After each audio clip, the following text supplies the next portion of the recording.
Picture this: two lifters, both already experienced with resistance training. One increases their weekly training volume by only 20%. The other suddenly jumps their volume by 120%. Most coaches would predict disaster for the second lifter: overtraining, poor recovery, maybe even less muscle growth. But science had a different story. Researchers wanted to test a simple but important question: does a huge increase in training volume actually hurt muscle growth in trained people? So they studied resistance-trained individuals for 8 weeks. One protocol increased weekly sets by 20%, the other by 120%.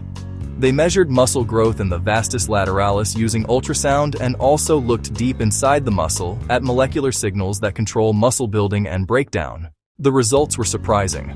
Both groups gained muscle. And the massive +120% increase in training volume did not reduce hypertrophy. Muscle size increased similarly in both protocols. Even the molecular signals that regulate muscle growth, things like mTOR signaling, ribosome production, and protein breakdown pathways, showed very similar responses. In other words, the body of trained lifters was still capable of adapting, even when training volume increased dramatically. But here's an important nuance. Higher volume did not produce clearly superior muscle growth either. Some studies show benefits from higher volume, others show similar gains despite big differences in sets. So the takeaway is subtle but powerful.